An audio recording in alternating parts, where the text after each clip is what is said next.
She sold everything she owned to pay for his university education, sacrificing her own medical school dreams so the boy she loved could escape poverty. 7 years later, he's a successful engineer living in luxury in Accra, but when her mother is dying and she desperately calls for help, he sends her pocket change and proposes to her best friend instead. But what he doesn't know is that she's been keeping a devastating secret that will change everything. This African love story will break your heart and restore your faith in justice. The ending will leave you speechless. Stay until the end. You won't believe what happens when his two worlds collide. Hello family, before we start this intriguing story, we would like you to subscribe and turn on the notification bell so that you will be notified once we drop new story. Also comment the time you are watching this and country you are watching from. The chalk squeaked against the worn blackboard as 17-year-old Kwame frantically scribbled mathematical equations.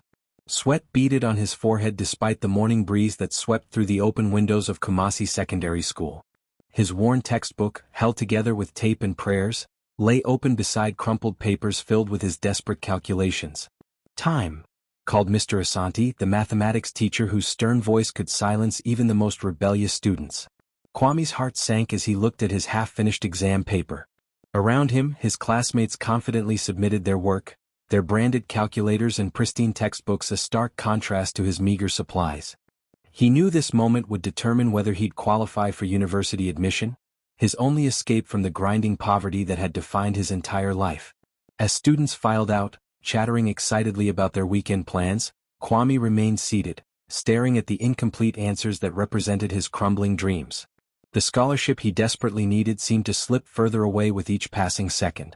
The afternoon sun blazed mercilessly over Kumasi's Central Market as Kwame made his way through the maze of colorful stalls. The air was thick with the aroma of fried plantains, roasted corn, and the earthy scent of fresh produce. Vendors called out their prices in a melodious blend of Twi and English, their voices competing with the honking of Tiarotros navigating the narrow streets. Kwame's stomach growled audibly, but the few coins in his pocket were meant for transport home, not food. He quickened his pace, trying to ignore the tantalizing smells, when a familiar laugh made him stop in his tracks. Akojua sat behind a small wooden table, counting the day's earnings from her mother's Kent cloth business.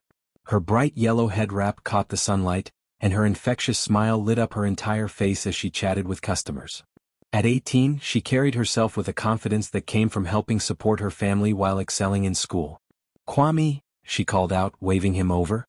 "You look like you've seen a ghost. What's wrong?" He hesitated, pride warring with desperation.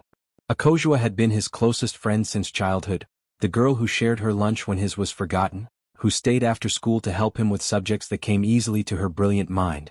Under the shade of the massive Baobab tree that had witnessed countless conversations between them, Kwame finally broke down. The words tumbled out: his failed exam, his family's inability to pay school fees, his mother's tears when she thought he wasn't looking. "I won't make it to university," he whispered, his voice cracking with emotion.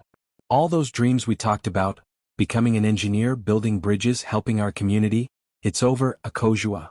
The market sounds faded into background noise as Akojua absorbed his words. She had always known Kwame was struggling financially, but seeing her strongest friend, the boy who had protected her from bullies and shared his biggest dreams with her, reduced to hopelessness, broke something inside her. "No," she said firmly, her dark eyes blazing with determination. "This is not how your story ends." She reached into her cloth bag and pulled out a small metal tin, her university savings, accumulated coin by coin from helping her mother's business and tutoring younger students. The money she had been saving for her own education dreams. "Take this," she said, pressing the tin into his trembling hands. "Akojua, no. I can't." "Listen to me, Kwame," she interrupted, gripping his shoulders. "You're the smartest person I know. You have the power to change not just your life but the lives of everyone in this community. I believe in you more than you believe in yourself." The tin felt impossibly heavy in Kwame's hands as he stared at Akojua in disbelief. Inside was everything she had worked for, sacrificed for, dreamed about. Her future, offered freely to secure his. "I'll pay you back," he said urgently, tears streaming down his face. "Every pesewa, I swear it. And when I become successful, I'll make sure you get everything you deserve. We'll build that future together just like we always planned." Akojua smiled, though her own eyes glistened with unshed tears. She was gambling her entire future on faith. Faith in him, in their friendship, in the belief that love and loyalty would ultimately triumph. Promise me something else, she said softly, her voice barely audible above the rustling leaves of the ancient baobab. Promise me you'll never forget where you came from, or the people who believed in you when you couldn't believe in yourself. I promise, Kwame said solemnly, pulling her into a tight embrace. You and I were bound by something stronger than blood. Nothing will ever change that. As the sun began to set over Kumasi, painting the sky in brilliant oranges and purples, neither of them could have imagined how drastically their lives would change. The seeds of both triumph and heartbreak had been planted in that sacred moment under the baobab tree, and destiny was already beginning to weave its complex web around their intertwined fates. The first chapter of their story was ending, but the most challenging parts were yet to come. Success, they would soon learn, could be more dangerous to relationships than failure ever was. The manicured lawns of the University of Ghana at Legon stretched endlessly, a stark contrast to the dusty streets of Kumasi where Kwame's journey began.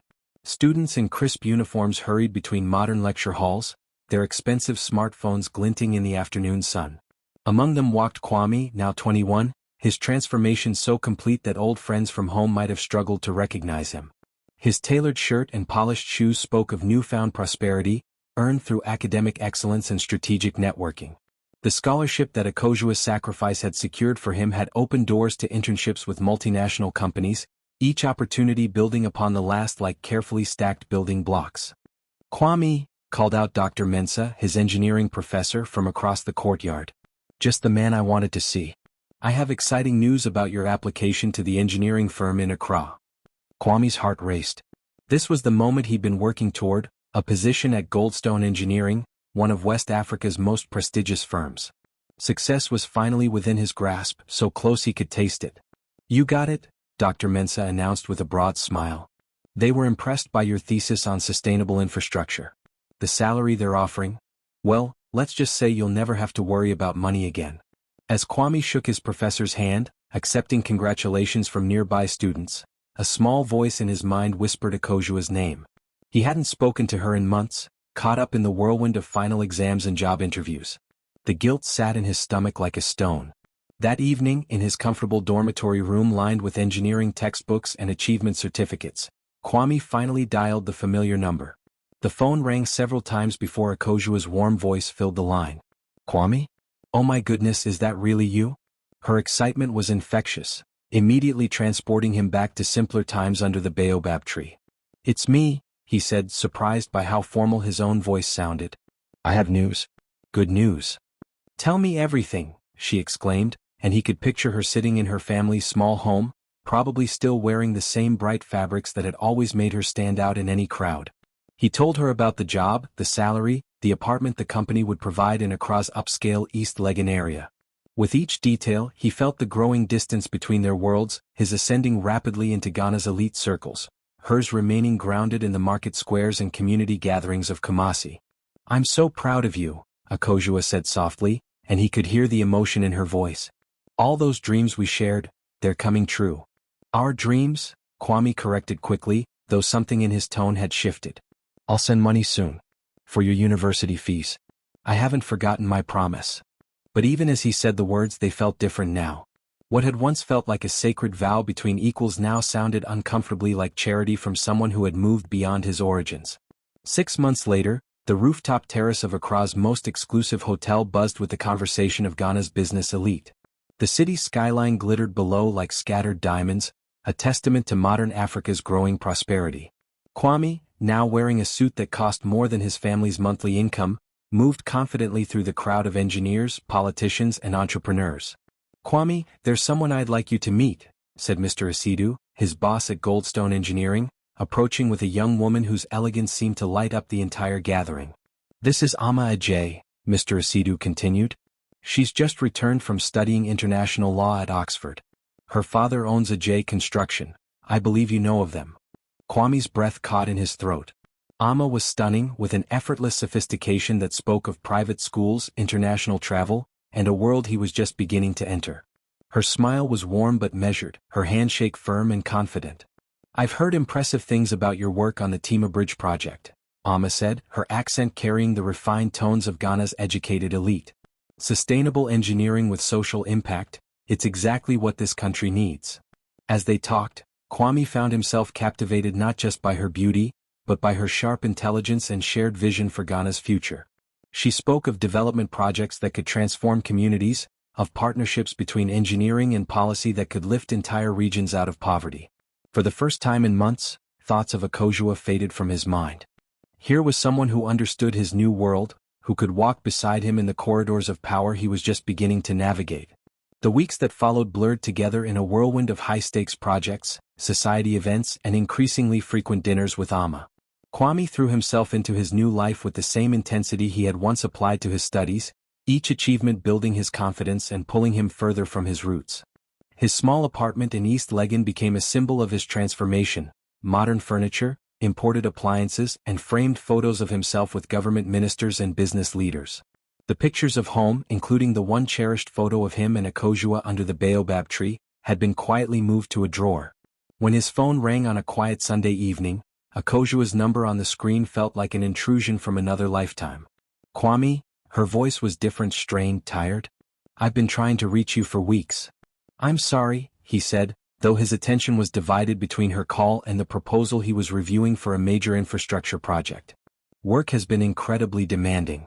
My mother is sick," Akosua said quietly. "The medical bills, they're overwhelming. I was hoping maybe you could help just a little. I know you're busy with your new life, but—" "Of course," Kwame interrupted, but his response felt automatic, disconnected. "I'll send something this week." "Thank you," she whispered. "I miss talking to you. It feels like you're a different person now." After he hung up, Kwame sat in his expensive leather chair, staring out at Accra's glittering lights. Akosua's words echoed in his mind. "You're a different person now." Was he? And if so, when had the change begun?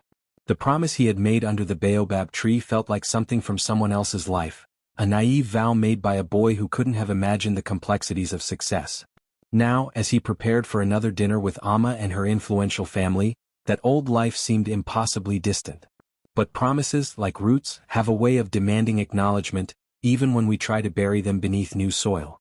And Kwame was about to discover that some debts can never truly be forgotten, no matter how high we climb. The harsh fluorescent lights of Kamfo Anakai Teaching Hospital in Kumasi cast long shadows across the worn linoleum floor. Akosua sat on a plastic chair outside the intensive care unit, her once bright clothing now faded from countless washes, her shoulders hunched with exhaustion. She had been there for 3 days, surviving on vending machine coffee and the kindness of strangers. Her mother's condition had worsened dramatically. What started as a persistent cough had escalated into pneumonia, complicated by underlying conditions that required expensive treatments the family simply couldn't afford.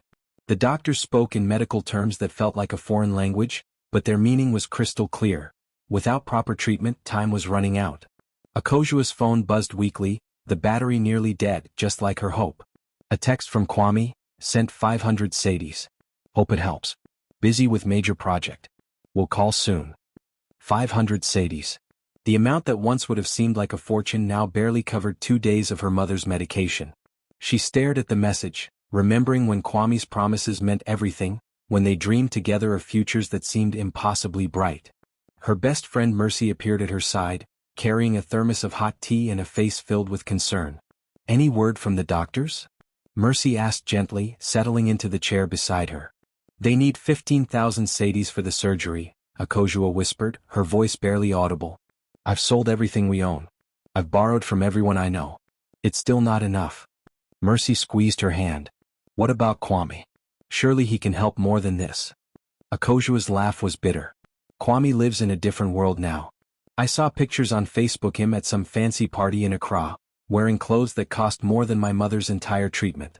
He sends guilt money and thinks his debt is paid." Simultaneously, 250 kilometers away in Accra, Kwame stood on the pristine beach of Labadi, the Atlantic Ocean stretching endlessly before him. The setting was perfect, candles flickering in the sea breeze, rose petals scattered across the sand, a private dinner setup that had cost more than most people's annual salary. Amma sat across from him, radiant in a flowing white dress, her laughter musical as she recounted stories from her latest business trip to London. She represented everything he had aspired to become: sophisticated, internationally minded, connected to power and influence. "You've been quiet tonight," she observed, her keen eyes studying his face. "Is everything all right?" Kwame felt the weight of the ring box in his jacket pocket. This was the moment he had planned for weeks, the next logical step in his carefully constructed new life. Ama's father had already hinted at business partnerships, at opportunities that could catapult Kwame into Ghana's uppermost social circles. "I've been thinking about our future," he said, standing and pulling out the ring box. The diamond caught the candlelight, sparkling like captured starlight. Ama's gasp was audible as he dropped to one knee. "Ama Ajay, you've shown me a world I never knew existed. You understand my ambitions, my dreams for this country. Will you marry me?" Her yes was immediate and joyful, accompanied by tears of happiness as she threw her arms around him. As they kissed, the waves applauded their union, and Kwame felt the final door to his past click shut. In that moment of triumph, he didn't think about dusty classrooms or baobab trees. He didn't think about promises made by desperate teenagers or the girl who had given up everything to make this moment possible. 2 days later, Kwame's phone rang as he sat in his office, reviewing blueprints for a luxury hotel project. He was in the middle of explaining sustainable design features to international investors when Mercy's unfamiliar number appeared on his screen. "Kwame?" Mercy's voice was thick with tears. "It's about Akojua." His blood ran cold. "What about her? Is she hurt?" "Her mother died last night," Mercy said, each word hitting him like a physical blow. "Akojua, she's devastated. She couldn't raise enough money for the surgery. She's been asking for you." The blueprints blurred before Kwame's eyes. The investors' voices faded to background noise as the full weight of what Mercy was telling him crashed over him. While he was proposing marriage on pristine beaches, the woman who had made his success possible was watching her mother die because he couldn't be bothered to send adequate help. "The funeral is tomorrow," Mercy continued. "She needs you, Kwame. After everything she's done for you, she needs you to be there." Kwame looked around his pristine office, the awards on the wall, the expensive furniture, the photos with Ghana's elite. Everything Akojua's sacrifice had made possible. His hands shook as he processed the enormity of his failure. "I'll be there," he whispered, though the words felt hollow. "Tell her I'll be there." The journey from Accra to Kumasi had never felt longer. As Kwame's hired car wound through familiar landscapes, each mile stripped away another layer of the sophisticated persona he had carefully constructed. The air grew dustier, the buildings simpler, the sounds more familiar. When he finally arrived at Akojua's family compound, a crowd had gathered for the wakekeeping. The contrast between this humble gathering and the luxury he had grown accustomed to was jarring. Women sat in circles, singing traditional mourning songs, while men spoke in hushed tones about the deceased's kindness and strength. Kwame spotted Akojua immediately. She sat apart from the others, wearing a simple black cloth, her face gaunt with grief. The vibrant girl who had once lit up every room had been replaced by someone aged beyond her years by loss and disappointment. When their eyes met across the compound, the accusation in her gaze was more devastating than any words could have been. She didn't approach him, didn't smile, didn't acknowledge the expensive suit he wore or the guilt offerings he carried. Instead, she stood and walked away, disappearing into the house where her mother's body lay in state. Mercy intercepted Kwame before he could follow. "She doesn't want to see you," Mercy said quietly. "She says the Kwame she knew died a long time ago, and she's not interested in meeting the stranger who took his place." The words hit him with the force of physical blows. Standing in the compound where he had once played as a child, surrounded by people who remembered him before success had changed him, Kwame finally understood the true cost of his transformation. He had gained the world but lost his soul. And the person who had loved him most, who had believed in him when no one else would, was now lost to him forever, not through death but through his own choices. As the mourning songs continued around him, Kwame realized that some betrayals cut so deep that no amount of success could ever heal them. He had come home, but home no longer recognized him. The first light of dawn was breaking over Kumasi as Kwame sat alone on the steps of the funeral home, his expensive suit wrinkled and stained with tears. He had spent the entire night there, unable to return to his hotel, unable to face the accusing looks of the community that had once celebrated his every achievement. The sound of soft footsteps made him look up. Akojua approached slowly, her face etched with exhaustion and grief. In her hands she carried a worn leather journal and a manila envelope yellowed with age. "I need to show you something," she said, her voice hollow. "Something I should have told you years ago, but I was too proud, too foolish to believe it would matter." Kwame stood, his heart hammering. "Akojua, please. Let me explain." "No," she interrupted, her eyes blazing with a pain that cut deeper than anger. "You've done enough explaining. Now it's time for you to listen." She sat on the step beside him, maintaining careful distance, and opened the journal. The pages were filled with her neat handwriting, interspersed with faded photographs and newspaper clippings. "Do you remember when I gave you my university savings?" she asked, her finger tracing the worn pages. "Do you remember what I told you about believing in your dreams?" "Of course I remember," Kwame whispered. "I've never forgotten." "You've forgotten everything," Akojua said bitterly. "But here's what you never knew. That money I gave you? It wasn't just my university fund." Akojua's hands trembled as she turned to a specific page in the journal. Pasted there was a faded acceptance letter from the University of Cape Coast, dated 6 years earlier. "I had been accepted to study medicine," she said, her voice barely above a whisper. "Full scholarship, Kwame. I was going to become a doctor, specialize in pediatrics. I was going to save children's lives." Kwame's blood turned to ice. "Akojua, no. You never told me." "I never told you because I knew you would never have taken the money if you knew," she continued, tears streaming down her face. "That tin I gave you contained not just my savings, but also the money I needed for my medical school registration, my books, my accommodation deposit. Everything." She pulled out a crumpled letter from the manila envelope. "This came 2 weeks after I gave you the money. The scholarship was time-sensitive. Because I couldn't pay the registration fees, they gave my spot to someone else." Kwame felt physically sick. The room spun around him as the full magnitude of what she had sacrificed hit him like a sledgehammer. She hadn't just given up her university dreams, she had given up her calling, her chance to save lives, her entire future. "I had to defer my dreams indefinitely," Akojua whispered. "I told myself it was temporary, that when you succeeded, you'd help me get back on track. I believed in our promise so completely that I was willing to sacrifice my own destiny for yours." While Akojua was revealing her devastating secret in Kumasi, 250 kilometers away in Accra, Amma was immersed in wedding preparations. The exclusive bridal boutique in East Legon buzzed with activity as seamstresses fitted her custom-designed dress, a masterpiece of Kent and imported silk that would cost more than most people's annual salary. "The invitations look perfect," her mother, Mrs. Ajay, said approvingly, reviewing the gold-embossed cards. 500 guests, including the Minister of Roads and Highways. "This wedding will be the event of the season." Amma smiled, but something nagged at her. Kwame had been distant lately, preoccupied with what he claimed was a major project. His phone calls had become brief and formal, lacking the warmth that had characterized their courtship. "Has Kwame seemed different to you lately?" she asked her mother. Mrs. Ajay waved dismissively. "Pre-wedding nerves, dear. Men always get anxious when they're about to make such an important commitment. Your father was the same way."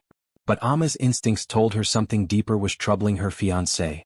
She had built her career on reading people, on understanding the subtle signs that revealed hidden truths.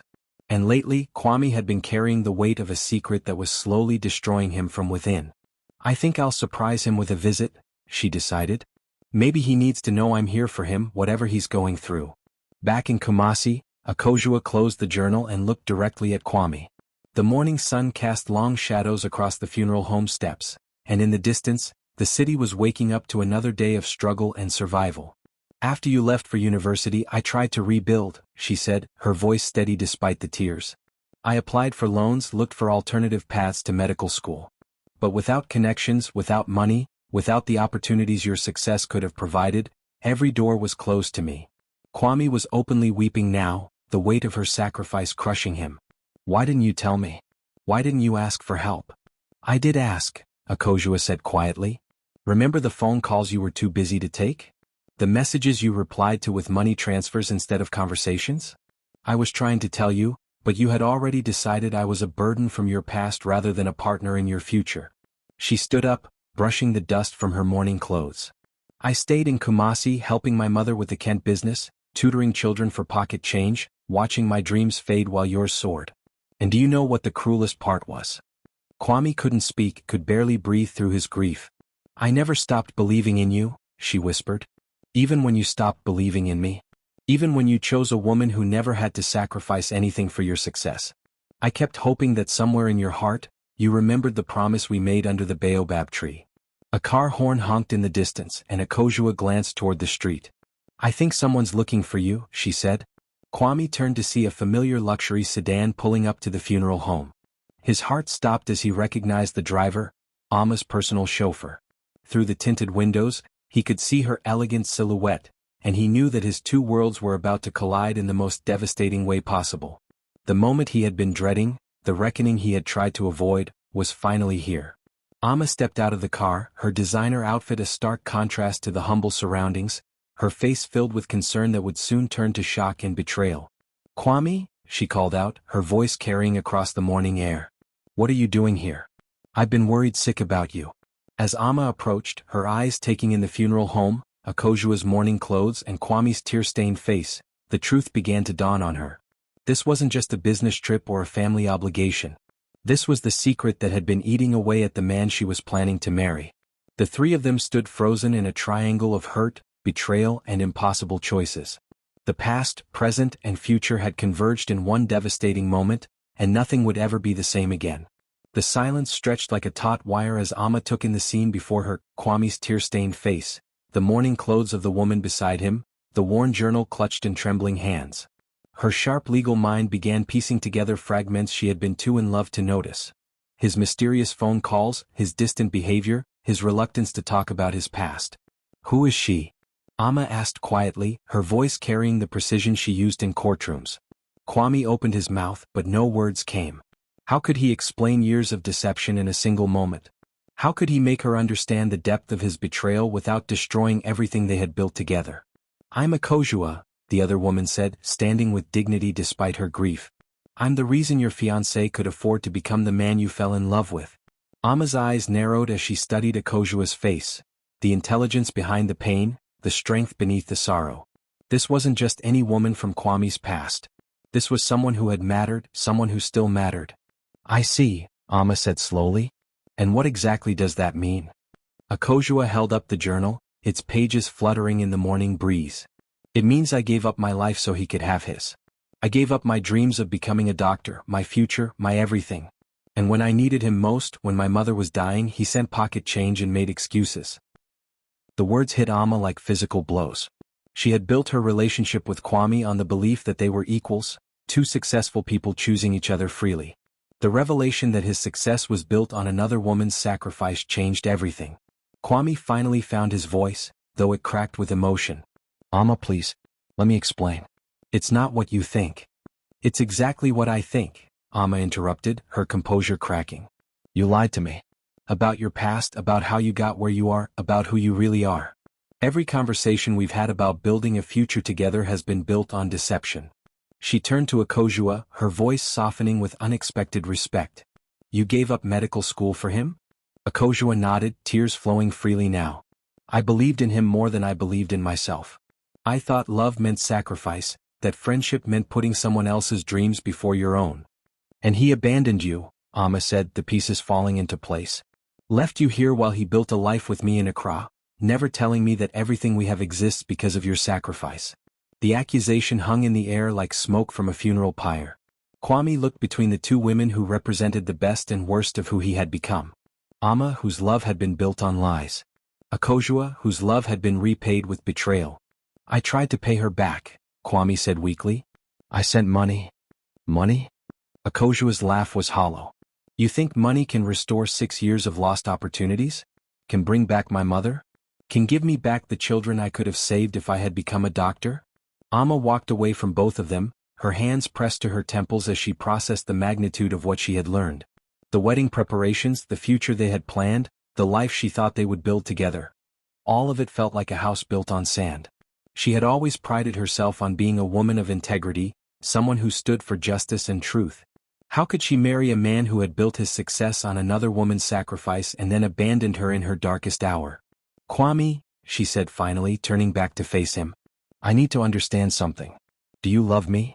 "Of course I do," he said desperately. "Amma, you're my future." "That's not what I asked," she interrupted. "Do you love me or do you love what I represent?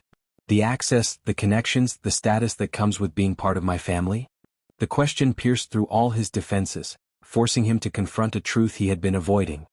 His feelings for Amma were real, but they were tangled up with ambition, with his desire to belong to a world that had once seemed impossibly distant. "I love you," he said, but even he could hear the uncertainty in his voice. Amma nodded slowly as if his hesitation had confirmed what she already knew. She pulled the engagement ring from her finger, the expensive diamond that had once symbolized their bright future, and held it out to him. "I can't marry you," she said quietly. "Not because you came from poverty, I don't care about that. But because you forgot who you were and abandoned the person who made your success possible.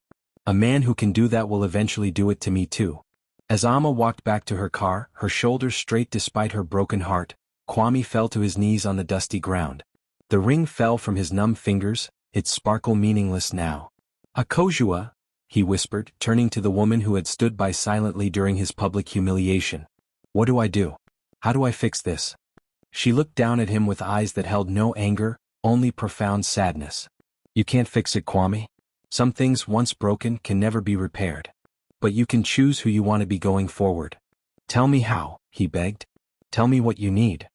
Akojua knelt beside him, picking up the engagement ring and studying its cold brilliance.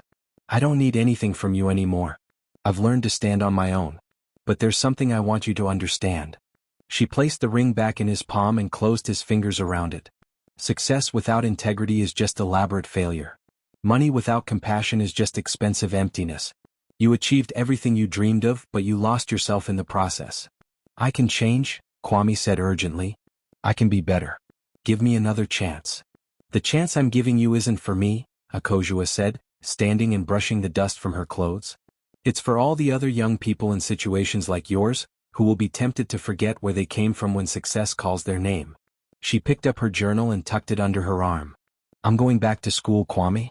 I've been accepted to a nursing program in Accra. Not medical school, but a way to still save lives.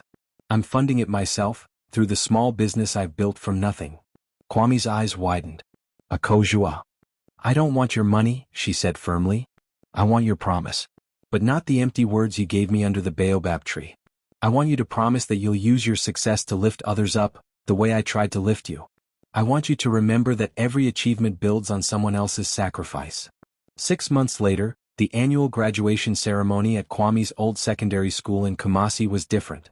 Instead of the usual modest affair, there was a new scholarship program, fully funded, covering not just tuition but living expenses, books, and support for students' families during their education. Kwame stood at the podium, no longer wearing expensive suits but simple, well-made clothes that spoke of success without ostentation. Before him sat 50 young students, the first recipients of the Akojua Memorial Scholarship Fund, named not for someone who had died, but for dreams that had been sacrificed and reborn. "Success," he told the eager faces before him, "is not measured by how high you climb, but by how many people you lift up with you." The woman this scholarship is named after taught me that lesson, though it took me years to understand it. In the audience, Akojua sat with her nursing school classmates, her scrubs indicating she had just come from clinical rotations. She was older than most of her peers, but her eyes held a wisdom and purpose that made her a natural leader. She would graduate in 6 months and had already been offered a position at Kamfo Anakai Teaching Hospital, the same hospital where her mother had died. Their eyes met across the crowded auditorium, and for the first time in years, they smiled at each other with genuine warmth. Not the smile of lovers or even close friends, but the recognition of two people who had learned that true success comes not from what we gain, but from what we give. Kwame had returned to Kumasi permanently, using his engineering skills to develop sustainable infrastructure projects that employed local workers and strengthened communities. His apartment was modest, his car reliable but not luxurious. He lived comfortably but not extravagantly, channeling his resources into the scholarship fund and community development projects. Amma had married a fellow lawyer 2 months earlier, a man who shared her values and understood that true partnership required honesty from the beginning. She had sent Kwame a brief note wishing him well, signed simply, "Someone who believes people can change." Years later, when people in Kumasi told the story of Kwame and Akojua, they would gather under the same baobab tree where two young people had once made promises they didn't fully understand. The tree had witnessed countless such moments, declarations of love, pledges of friendship, vows that time would test. Some promises, the tree knew, were meant to be broken so that better ones could be made. Some hearts needed to be shattered so they could be rebuilt with stronger foundations. And sometimes, the greatest love was not in holding on to someone, but in letting them go so they could become who they were meant to be. The scholarship fund continued to grow, sending dozens of young people to university each year. Many became doctors, engineers, teachers, and leaders who remembered the lesson embedded in their education, that success is only meaningful when it lifts others up. And in the children's ward of Kamfo Anakai Teaching Hospital, Nurse Akojua, soon to be promoted to head of pediatric care, continued to save lives, one child at a time. She never married, but her life was full of purpose and the kind of quiet satisfaction that comes from dreams deferred but not destroyed. The Baobab tree stands still, its ancient roots deep in the red earth of Kumasi, its branches reaching toward the sky. It has seen countless seasons of growth and change, and it knows that every ending is also a beginning, every loss also an opportunity to find something better. The promises made under its shade are not always kept, but the tree remembers them all, waiting patiently for the day when those who made them understand that the most important promise we can make is not to another person, but to ourselves, to remain true to who we are, no matter how high we climb. Moral lesson. True success is not measured by personal achievement, but by how we honor those who helped us rise and how we lift others as we climb. The story reminds us that in our journey toward success, we must never forget the hands that lifted us up, the sacrifices others made for our benefit, and our responsibility to extend that same generosity to others. True fulfillment comes not from what we achieve for ourselves, but from what we make possible for others. Thank you for watching till the end. Don't forget to like, comment, share and subscribe to this channel for more interesting videos like this.